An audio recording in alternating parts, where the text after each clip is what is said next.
Hello.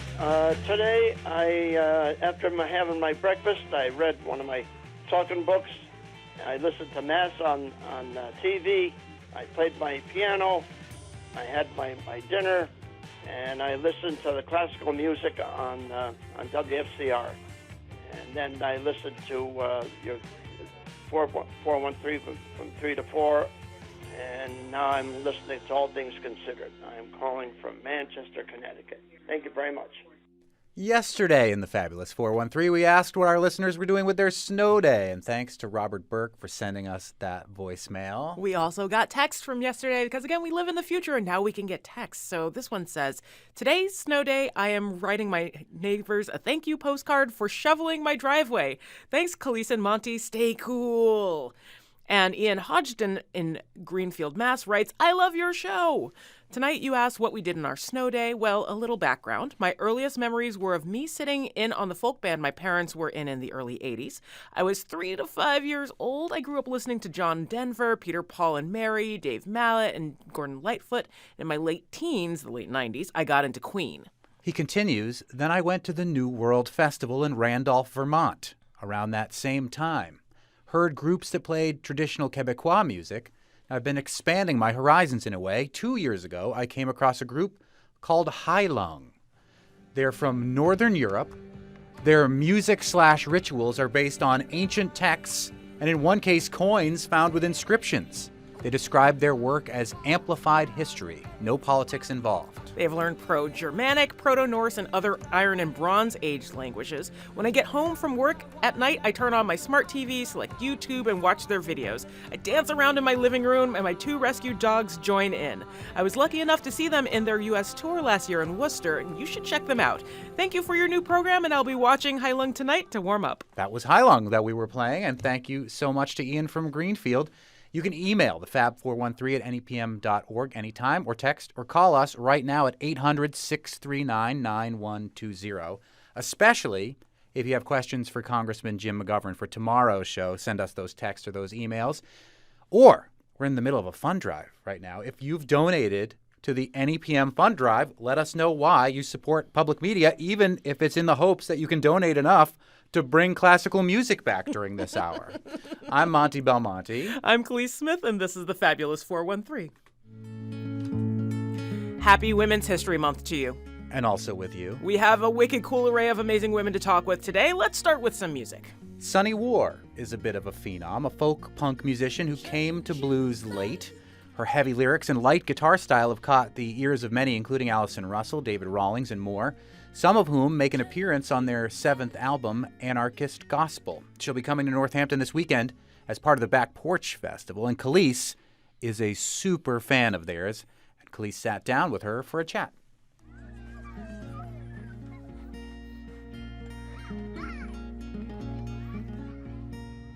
So I'm sitting here with Sunny War. I'm so excited. Thank you so much for agreeing to sit down with me and have a quick chat. Oh yeah, thanks for having me. Oh, no problem. I read that you started off basically in punk. So I wanted to ask you about how punk and folk work in your music, because it makes a lot of sense to me listening to the things that you make, that you started in punk, and punk is kind of a big influence on your lyrics. In high school, the same time I was playing in punk bands, that's when I really started getting into blues and just like a lot of folk. But at the same time, I was like in my school, I went to a music school. So I was like studying jazz guitar, learning about different guitar playing altogether. And I was like more open to just hearing all kinds of guitar playing. But then I just got obsessed with blues and just like fingerstyle blues, and I somehow segued into just doing that fingerstyle guitar stuff primarily because I love that style of playing. Not that I don't like blues, I just like the idea of reimagining what people could talk about with that same style. Just to match like today, I guess, because there's definitely a lot of people that are definitely playing kind of like older styles, but then they try to match that lyrically, and I feel like a lot of people, they'll be singing about being down at the crossroads and stuff, and I'm like, you really can't really authentically sing about that in 2023. Like, it doesn't make sense. Just makes sense like to you. You have some really interesting, very inspired cover choices on this latest album of yours. Anarchist Gospel. Why did you choose them? The Ween one, I think it's just because that's just like my favorite breakup song. And at the time, I was feeling like every lyric of that song. I love that you have children swearing on it, because every time I hear a song where there's children saying or singing things that you probably won't hear children saying or singing without, some parents being very angry, I'm all in approval. So when it They're got to not that real. song on, They're not real kids. No. We couldn't get it for that very reason. And it was like also turning into this whole, like, to get singers, to get children singers, you have to go through a union, and then it's like more complicated to hire children. Because at first it was going to be real kids, and then it turned out to be like super complicated to get like a children's choir for like an hour. And I was like, man, like, so we used the Alvin and the Chipmunks on Three Grown Men. We just put nice. that effect on it, basically just sped up the tape, and it sounds real. It definitely sounds real. I was convinced. But I wish it was real kids. You think you can just hire some kids, but you can't. It's hard. I know. Don't they need college money? Yeah. Like, just show up and sing some notes and it'll be fine. But then you have the Dion Ferris song out there, which is like one of my favorites. And I love your arrangement of it. Like, I love the pull-offs that you have on guitar, which is the technique where you use your fingers on the fretboard and you pull them off to create several tones. And it's such a nice arrangement. And with all of your collaborators, it's just a really good reinvention of that song. They say I'm hopeless. There's a penny with a hole in it. They say I'm no less. How did that one? Like, cause me and Chris, who's on that song, we have our band, Warren Pierce. Like, right before COVID, we were planning to record an LP together, and then, like, that kind of separated us. And then we were sort of still working on songs remotely, but that was a plan that I wanted us to do in our band. I never got to do it, because Warren Pierce is me and Chris, and then it's also our friend Jared, who like plays bass and he produces everything. And everybody was just super paranoid in 2020 to get together. We just didn't get to record. I still was like, well, I still want to do that idea. So I knew that I wanted Chris to sing that song. And then I just figured I finally got the opportunity to do it. Since he was already singing it on so many other songs on the record, it was like, oh yeah, what about that song that we never got to do? You have some really cool collaborators on this album. As I speak with Sunny War, coming to the Backporch Festival in March. Chris Pierce and Allison Russell and David Rawlings. Like, have you been playing with them in Nashville and beyond? I know you have Warren Pierce with Chris Pierce, but Allison Russell and David Rawlings coming along, that's new. Well, the Allison Russell, I played a couple shows with her, and then I was one of her guests when she did the Newport Folk Festival finale show. I had asked her if she would sing on something like a couple years ago. So then finally when I got to Nashville, I asked her again about it, and then she was down. But Dave Rawlings, that was because the label had a list of people to potentially maybe work with, but he was more being considered as a producer. But then I was like, if you could ask him if he would play on something, like, ask him, I don't know. But originally he was only going to play on one song on Higher, but then he just stayed and played on 2 more songs out of nowhere.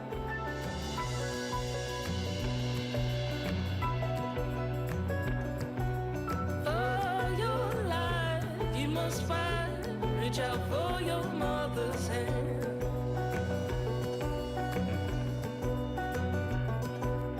All wrongs we must right or drown in. I didn't meet him until he came to the studio. Doesn't sound like it. Sounds like all have been playing together for a while. It's pretty tight. And he played on the Ween song, and that was the best part to me. Oh dear. A 90s dream, Yes. For sure. This new album of yours, Anarchist Gospel, what did you like most about recording it? What did you enjoy most about the process of bringing it to life? I think I just liked it was definitely the fastest I've ever recorded anything because like there were session players, so everything was like we did like 5 takes of everything. Like this many songs has to get done today, which to me I thought would be scary, but it was actually I kind of like that. We're going fast and we're trying to get through everything. That was exciting to me somehow. I think my favorite part was when the singers came in, just because I felt like everything came to life. That's how we got the name of the album. When they were singing on hold, singing the choruses, that's when I was like, that's gospel. But it wasn't until they came in, and that's when I felt like this is a gospel album. Nice. I'm cheesy, but you're the only you today. Be the last you know. Happy's how you ought to go. No pain could ever buy your soul, ever make you whole. So you said before that you're a little uncomfortable with singing. As a guitarist who is also uncomfortable with her singing voice, I identify with that. Have you grown into your style of singing and how you sing and gotten a little more comfortable with it? I'm more open to humiliation, which I guess is like being more comfortable. I'm not as scared to try stuff and to just be like, either it's gonna work or it's not gonna work. Where I think before I was more shy about trying stuff, but I'm still learning about singing for sure. Cause I don't get it. I still don't get it. Like I know a lady in LA who she was a vocal coach. She would be like, "You're not breathing from your stomach. You're like telling me where to breathe from and stuff." And I'm like, it makes sense, but I'm like, I don't get how you control. I don't feel that. Like I still don't understand. They know more about breathing, and I'm like, I don't get how you can dissect that in your mind how to breathe differently. Like I don't get it. Like Chris can do crazy shoot his voice, but it's a whole like I'm recognizing that that's a whole thing. Like singing is a whole thing, and I don't really plan on really learning nothing like that. But I definitely I respect it though more. Things real say you dare to touch, not to cry, but if you think you'll treat me bad and I'll stay, then you will lie. Switch you back up, yeah, like you did. Mama's one must have thought I'd feed you. I switch you back up again for the win, for the kill, boy, I don't need you. I switch you back up again and drink till the batter's fades away. You get your name by the end of the day. What you're doing is working, so like don't worry about it. And I love that you're willing to experiment with it, because like if you're not playing around with it and having more fun and figuring out newer things to do with your art, doesn't it kind of die? You gotta be ready to be embarrassed and try stuff. Yeah. This is your second trip back to Western Massachusetts. You came for the Arcadia Festival. That's I know fair. I was there, but I don't know. Sometimes I get confused if it's too many shows in a row. I don't know where I was. That's fair. Your tour schedule, and it is so packed. Like you're everywhere all at once, constantly. I hear from other people that like touring drains them a lot, but for you it seems energizing. Is that true? No, I hate touring, but I'm better off being on tour than being at home because I'm a psychopath. So it's like it's just better. It's better for me to have a schedule because I'm like nuts. Like it's just better. It's like if somebody just tells me what to do for a couple months, it's better than what I do for a couple months.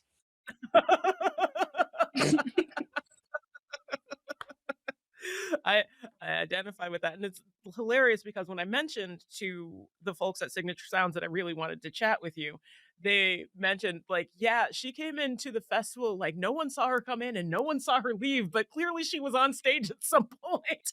Oh man, I don't even remember. I don't know. No, apparently you're a ninja also. So Oh yeah, I get out. I get in and get out. Cause I don't like hanging out at the festivals that long. If I've already been out for a while, then I'm starting to get burnt out. And I really just leave just to go sit in a parking lot for a couple hours. You don't want to be around a crowd all the time, like it gets too much. Cause even just playing shows, it's like a lot of social interaction, which at first is cool for maybe the first couple weeks.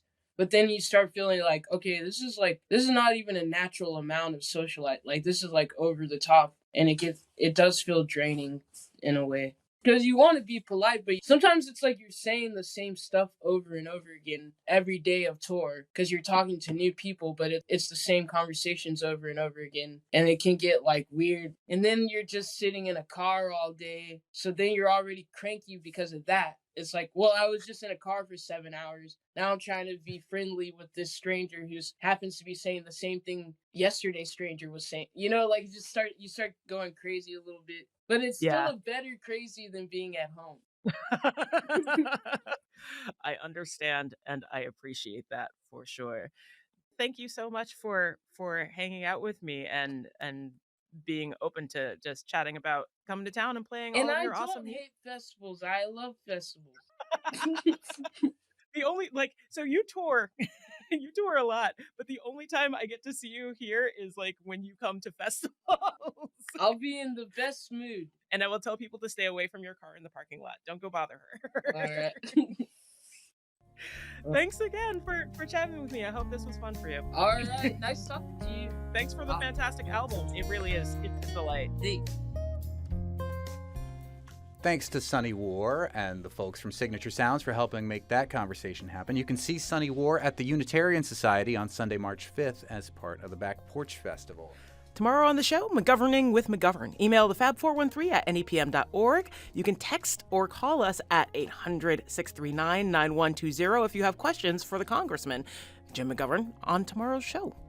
And it's our first fund drive. Please donate to support NEPM. Let us know why you support public media and this station.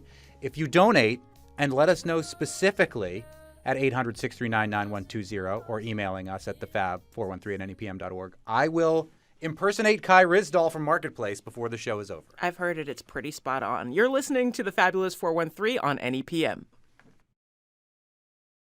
Lydia Maria Child, A Radical American Life. It's a new book by Lydia Moland, who will be in person this Thursday, March 2nd at 7 at the Odyssey Bookshop. Lydia Moland is a professor of philosophy at Colby College, former radio producer, and friend of Jill Kaufman from the NEPM News. I don't know if I need to make that full disclosure or not. But you, Lydia Moland, have brought to light the life of an amazing 19th century woman who has some strong ties to Northampton and has the same first name as you do, Lydia Maria Child. In some ways, Lydia Maria Child was the Martha Stewart of her day before she became a radical abolitionist. But still her most famous achievement is a song rather than her abolition work. Tell us about the song that Lydia Maria Child wrote and is still famous to this day. Yes, so somewhat later in her life, she took a slight break from her abolitionist organizing to write other kinds of things. And it was during that time that she wrote Over the River and Through the Wood, which every American school child learns and which has been stuck in my mind for about 5 years, for the entire time I've been writing this book. I feel bad for you. It's not like it's a great song. No, it's not. Yeah. Over the river and through the woods, to grandfather's house we go. And she would have been appalled, not surprised, but appalled that this was the thing that she was most famous for, given that she dedicated her life to fighting racial injustice and for the rights of women and for the rights of indigenous people, none of which is really foregrounded today when people do know about her.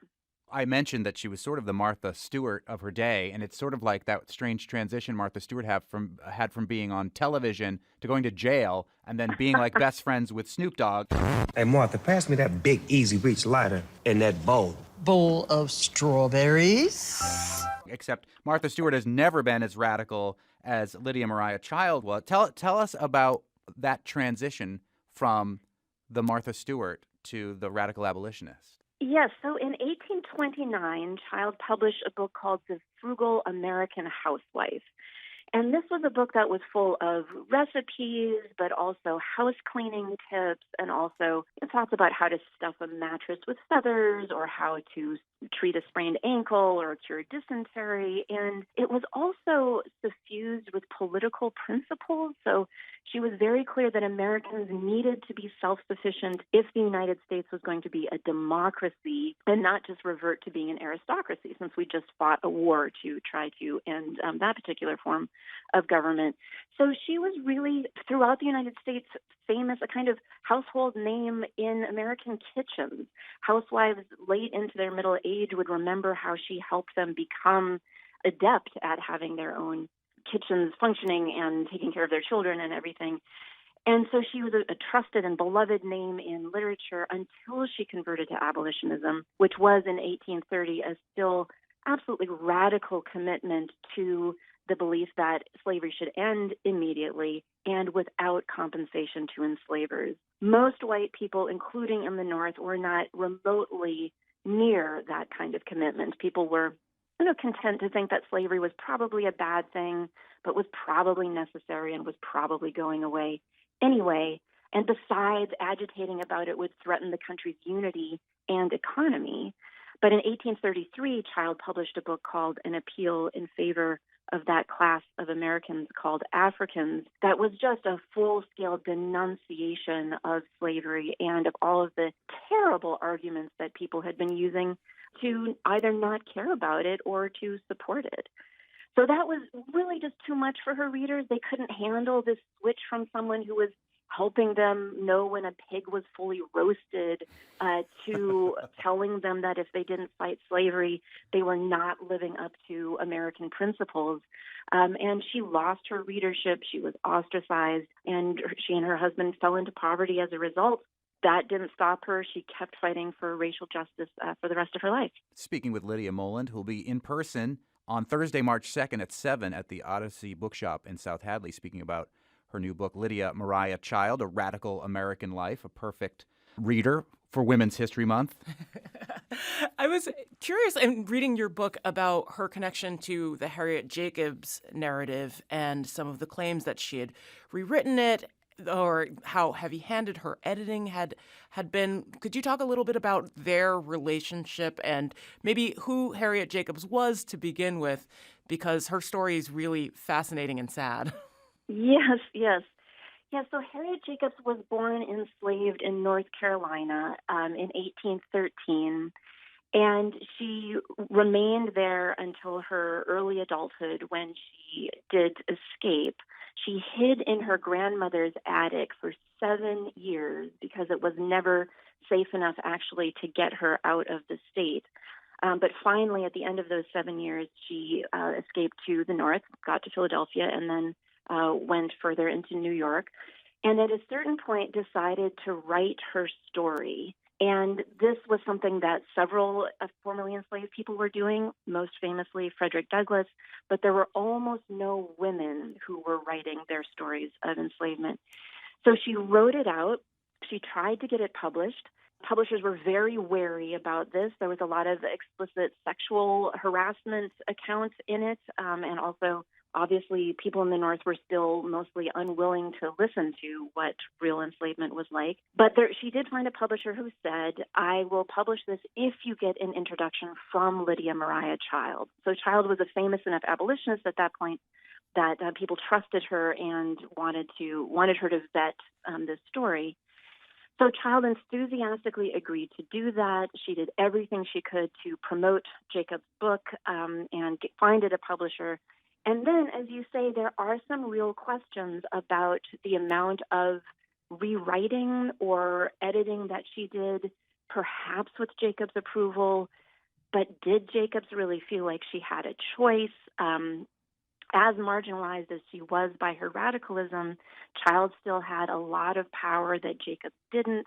And there have been a lot of scholars who have felt like Child did more than she should have, and that this was another example of a white woman co-opting a black woman's story.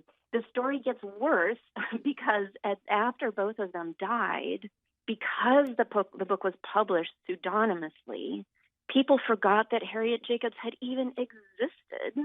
And since Child's name was on it, people started to assume that it was a novel written by Lydia Maria Child. And it wasn't until the 1980s that someone did the research that was necessary to confirming that, yes, Harriet Jacobs existed, yes, she was enslaved in North Carolina, yes, she was hidden in her grandmother's attic for 7 years, and yes, she wrote this book on her own with Child's editing help. So it's a fascinating snapshot of questions about power dynamics around race and gender and class that I think helps us understand so much about all of those questions in our own moment as well.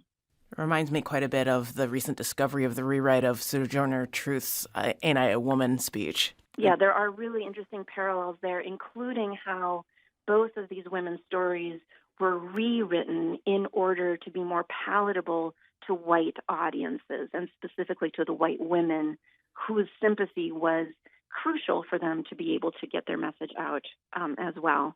So as I say in the book, insofar as we now also insist that people tell their stories in ways that are palatable and acceptable to us, we replicate some of the harms at the core of those stories as well. Speaking with Lydia Moland, who'll be in person Thursday, March 2nd at the Odyssey Bookshop in South Hadley, talking about her book, Lydia Maria Child, A Radical American Life. Last week, Khalees and I took our listeners on a radio tour of the Ruggles Center in Florence. Oh, wonderful. And there's a whole room there dedicated to Lydia Maria Child and her relationship to that other famed abolitionist, David Ruggles, and the village of Florence. Tell us about Lydia Maria Child's relationship to our area, Northampton in particular. Yes, this is one of the most fascinating chapters in her life. At a certain point, when it became clear that arguments alone were not going to convince Northerners to oppose slavery and Southerners to end slavery, Child and her husband, David Lee Child, decided to move to Northampton to farm sugar beets. The idea being that if they could economically undermine the cane sugar trade, so cane sugar was grown on plantations with slave labor, that they could erode the economic advantages of slavery, and it would just stop being economically profitable and therefore end that way. So David Child moved or visited Europe. He learned how to farm sugar beets and turn them into sugar in Europe. He came back. He bought all of the machinery. They moved it all to Northampton. They tried that for about 3 years. It was successful insofar as they did make sugar from beets, but they also went bankrupt. And this was an extremely painful chapter in their life together. At the point that they went bankrupt, they actually separated for about 10 years. They did reunite and spent their last couple of decades very happily together. But so, yes, they really laid the foundation in some ways for the abolitionist community that came there later, including David Ruggles and Sojourner Truth. So it's a wonderful example both of the sort of ingenuity that was necessary to fighting slavery and also the ways in which even when something fails short term, it can have long-term beneficial effects. Another interesting thing about Lydia Maria Child's time in Northampton in the middle part of the 19th century is, and even today, Northampton fashions itself as a very liberal community, but the liberals of Northampton weren't as accepting of what Lydia Maria Child had to say even then. Yes, and that was a real lesson for Child, I think. So they moved to Northampton expecting to find an abolitionist community, only to find that people were much more entrenched in the status quo and especially in not upsetting powerful people. So it turned out that the Childs moved into a building very close to someone named Mr. Napier, who had moved to Northampton from the South and had himself been a former slave auctioneer. And he was very powerful in one of the churches in Northampton, which meant that anti-slavery messages were just not allowed in church, and that the Childs were routinely made to feel that if they agitated too much against Mr. Napier, they were going to upset him and therefore, upset the social order. Things became much more complicated when a niece of Mr. Napier's came to visit from the South and brought an enslaved woman with her, who Child then tried to help encourage to take her freedom, to emancipate herself by staying in the North. And the letters about that in Child's correspondence are just fascinating, the ways in which she tried to help this woman, but also the ways in which I don't think Child even fully appreciated what a wrenching decision for that woman it was, because she had children still enslaved in the South. So in the end, this woman, whose name was Rosa, decided to return with her enslavers to the South because she could not bring herself to abandon her children. And that was considered a defeat for abolitionists like Child. And the Napiers then went around saying that, look, slavery can't be that bad because, look, this woman, Rosa, chose to return to enslavement, even though she was given this opportunity for emancipation by one of the most notorious abolitionists around. So interesting that at that time, intersectionalism still is a problem. Yes, having to make a devil's bargain and then using the devil's argument against slavery. The more things change. Yeah, it's a terrible story in a fascinating book. Lydia Maria Child, A Radical American Life, a new book by Lydia Moland, who is a professor of philosophy at Colby College. It's a perfect book for Women's History Month, for any month, for all the time. And you can talk to Lydia Moland in person this Thursday, March 2nd at 7 at the Odyssey Bookshop in South Hadley. Thank you so much, Lydia Moland. We will pass on our greetings from you to your friend Jill Kaufman in our news department. She sits right in our office. So, yeah. I envy you that. Over the river. Coming up, the NEPM debut of the Word Nerd. Emily Brewster, resident wordster from Merriam-Webster. We'll take a tour of the Dictionary Building in Springfield coming up in the fabulous 413 on NEPM. Khalees, you live right around the corner. I do. From the Dictionary. I know. It's awesome and fascinating. We're on Federal Street in Springfield, right across from Stick, which is the home of Merriam-Webster. Come find the dictionary. Don't come find my house. Yeah, don't come find my house. Merriam-Webster is not a woman named Miriam with a last name Webster. It's Merriam-Webster. And for years, I have been obsessed with the fact that the dictionary of record in the United States of America is in our backyard in the 413. And I just so happened that years and years ago, one of my neighbors in Franklin County, I found out, was an editor at Merriam-Webster, Emily Brewster from Greenfield, who, on my previous show, was a regular guest talking about all things words, from the word of the year to trending words to words they're watching. It helps us to literally define the discourse in this country, and it's all emanating out of our backyard in Springfield. And we are in the hallowed lobby of Merriam-Webster with none other than Emily Brewster, resident wordster from Merriam-Webster. You're going to give us a tour. I am. You are at 47 Federal Street. Merriam-Webster moved into this building in 1940, and it was one of the first buildings on this block, and the number of the building is 47, and that was chosen by Merriam-Webster, which was then called the G&C Merriam Company, because of Noah Webster's 1847 dictionary. Noah Webster is a name that people know and associate with the dictionary, but briefly, if people don't know who Noah Webster was, who was he? He is the founding father of American lexicography, who was from Hartford, Connecticut, also lived in Amherst, and actually helped found Amherst College. And he wrote the first full-size American dictionaries of the English language. When he died, the George and Charles Merriam Company, George and Charles Merriam, purchased the rights to his dictionary, and they became the publishers of his dictionary and then new iterations of his dictionary. So Merriam-Webster's lexicography is still, in fact, built very much on the foundation laid by Noah Webster. And we're here in the lobby, which is where you were waiting when you were about to get interviewed to become an editor here at Merriam-Webster. Your perception of what this place and this dictionary was all about was different than reality. Yes, it was. Like, wasn't a dude in a powdered wig and like a beard interviewing you? No. Could it be a dude in a powdered wig? There's a lot of pictures of people like that around here. Yeah, they were all dead by the time I got here. I have never seen somebody in a powdered wig in the offices. I happened to bring one with me. I wish those things would come back, then I wouldn't have to deal with my hair situation. That's the ghost of I was about to say. We're making fun of their powdered wigs and they will have none of it. Well, let's go look at some cool stuff here at Merriam-Webster in Springfield. Oh yeah, there's a G&C Merriam sign, an early sign from the Merriam brothers. There's a plaque here that mentions adding 5,000 words to the dictionary. Did that happen every time? Like every time that there was something added, or a large portion added, did they have like basically a kind of placard announcement about it when it came out? Yeah, kind of. It's a really big deal to put out a new dictionary. I mean, 5,000 words is a lot. Especially when you're laying it out not on a computer and hit print on the machine. That's right. These days we can make major changes to dictionaries in a period of months, and it's not. I mean, in theory we could make it much sooner than that, but it's so much easier to do. But then they were dealing with actual plate changes, these metal plates, or they would have to rearrange letters, and it was a really big deal. This is Noah Webster's 1806 dictionary. It's small. It looks like it's like 6 But by 3. so is the print. Oh my God. Check out the print. Do people in the It olden is days have better teensy. vision? I don't know that.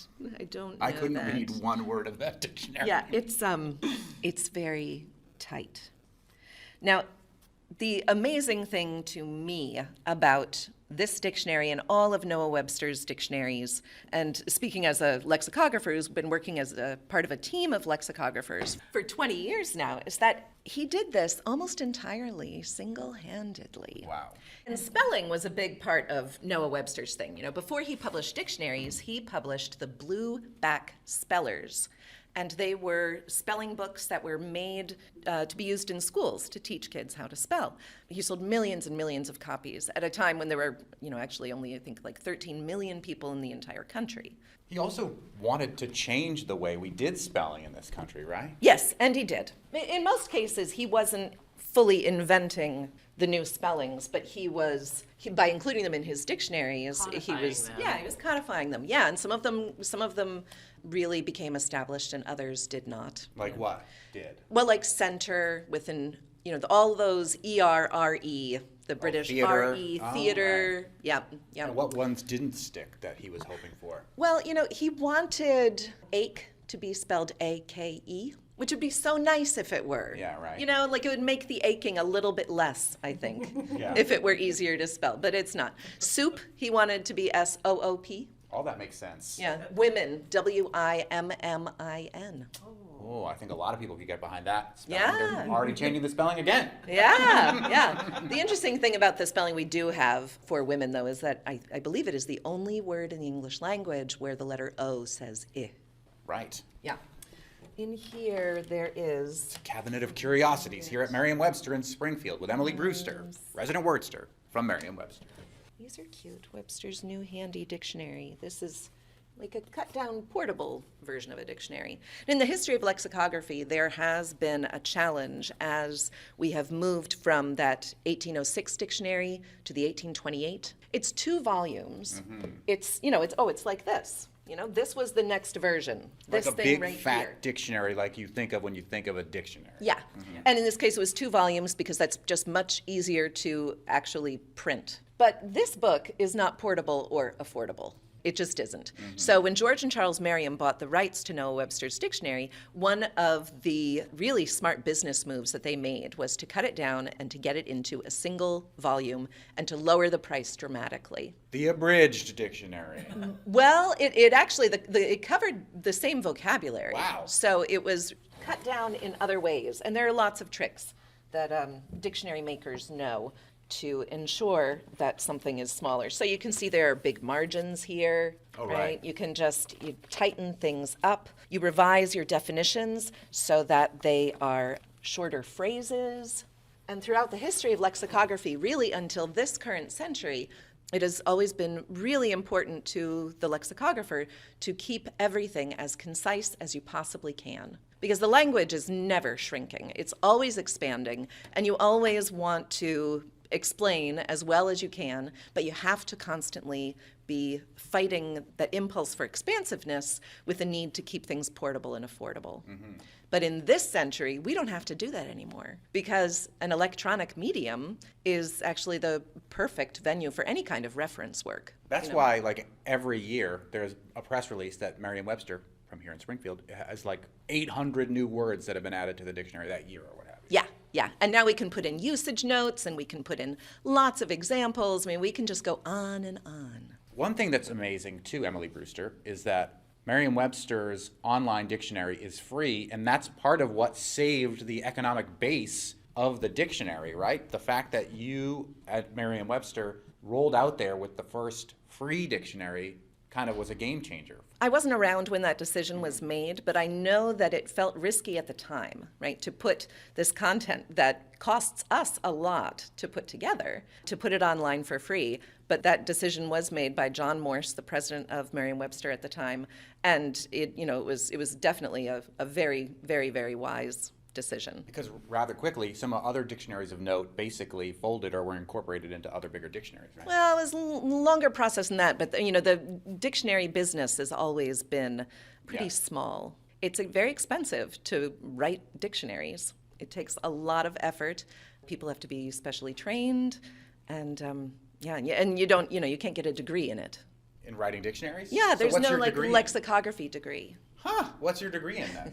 Mine happens to be in linguistics and philosophy. Close enough. That seems pretty close. But actually, any background is useful in writing a dictionary because a dictionary includes words about everything, right? Mm-hmm. So if you have a science background, that's great. If you have a computer background, that's great. What you have to be a lexicographer is really a facility with language and the desire and ability to sit and think about a single word for hours on end. Which boring as all get out to me. Yes. There's a couple words I can think of that I would like to ruminate on, none of which I can say on the radio. Seeing that it's Wednesday, it's weird that I remember this now. There's an anime series about them building a new dictionary, which ends up being really fascinating, especially because it's Japanese, so they're looking into all of the history of certain characters and how the different readings of certain characters, and how it delves into what stays and what doesn't is really kind of fascinating. I can't believe I just did that because it's Wednesday and I'm like, oh hey look, anime relations. Yeah. Wednesdays we nerd out, and I think we're going to continue to do so, including with the word nerd, Emily Brewster, resident wordster from Merriam-Webster. Nerd! I love that there's all these dictionaries and a Bible. Did he write the Bible too?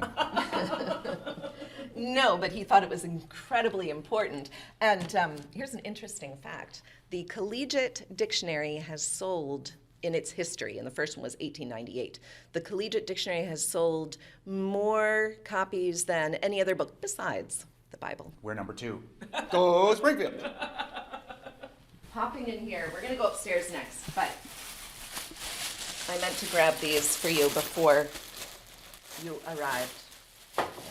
Whoa, Merriam-Webster swag. Yeah. Look at that, that's cool. A red hat with white lettering. But this one has a very well-scripted MW on it. I know, this is wonderful. You'll show up at rallies and people will be so confused, and I will be so happy to confuse. Well, what's interesting, and I know you don't do this as part of your job at the dictionary, Emily Brewster, but Merriam-Webster's Twitter feed has had to defend against people who wear red hats with white lettering frequently the type of words that come into the dictionary, including a lot of socio-political words that people take umbrage with for one reason or another. The dictionary's job is not to advocate for this word over that word. What does Merriam-Webster do, and how does it view its role in that discourse when it gets attacked on social media for adding transgender words and things, all different types of sexualities and things like that? Yeah. The objections to what goes into a dictionary have existed since dictionaries have existed, right? Mm-hmm. So that's not a new phenomenon at all. Our job is to catalog the members of the English language. More specifically, the ones that are truly established, the ones that have some kind of currency in the culture and in written works especially. In theory, we also want to catalog, any word, but you got to keep your scope somewhat narrow, mm-hmm. Otherwise you will never get anything done.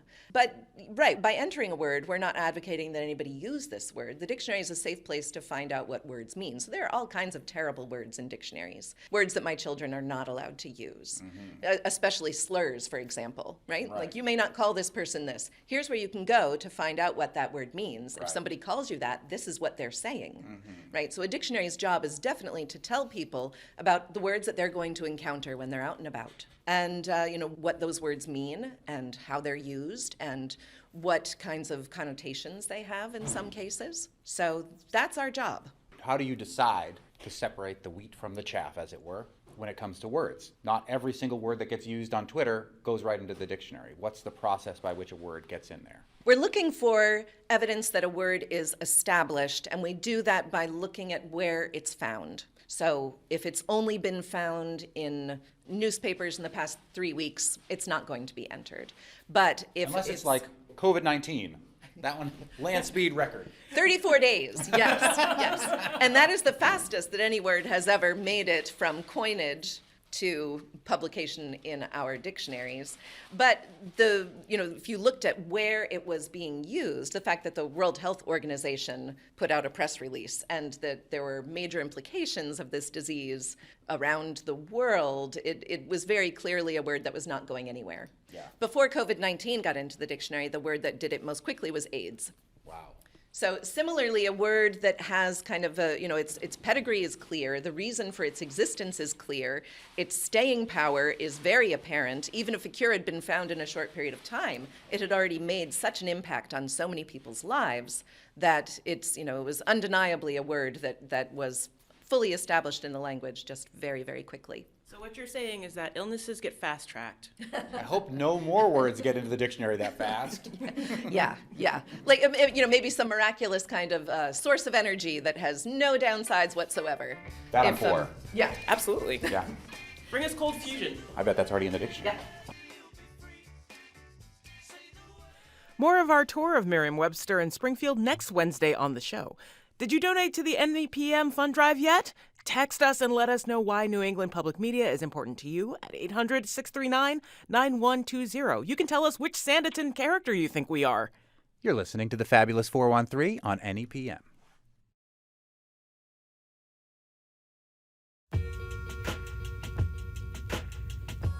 Welcome back to the Fabulous 413. I'm Monte Belmonte. I'm Khalees Smith.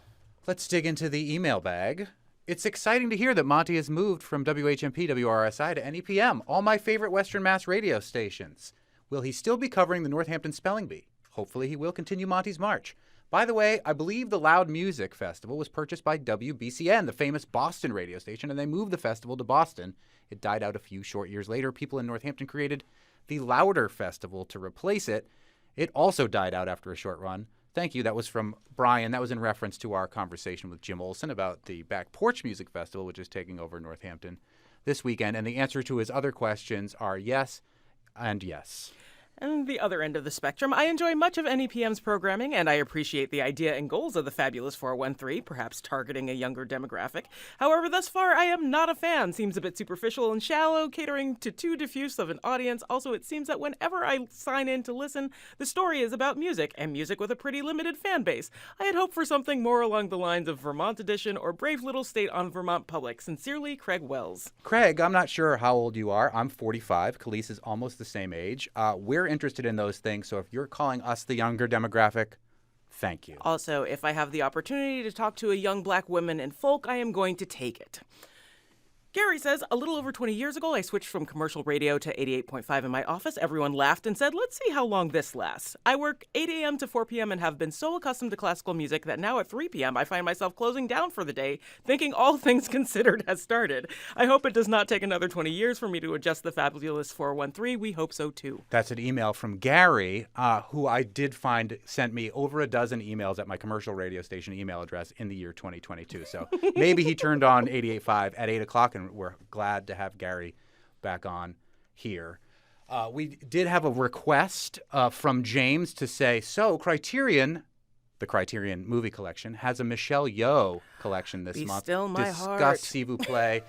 We don't have enough time to delve into the depths of how much we love Michelle Yeoh, but I know. Super Cop, which is with Jackie Chan, definitely worth watching. Heroic Trio. Amherst Cinema is airing the 4K restoration of Crouching Tiger, Hidden Dragon, which I went to go see. Also went to go see Elvis with Sam Bromell, who was on our show last week at Amherst Cinema. That was last night. Go watch all the Michelle Yeoh things before she wins all the awards. Tomorrow on the show, McGoverning with McGovern, a new regular Thursday segment, at least here, with Congressman Jim McGovern. Got a question for the Congressman? Email us at thefab413@nepm.org or send us a text, 800-639-9120. Plus a Glad Machine and a Hate Letter. Local band Glad Machine have their album release party this Saturday in Holyoke. We'll talk with the band. And my hate letter to the Great American Theater, a conversation with New York City queer icon Diana O, who returns to Smith to direct their new play extravaganza that satirizes the Great American Theater. Musical thanks to Spouse, Happy Valley Guitar Orchestra, Homebody, and the Brass.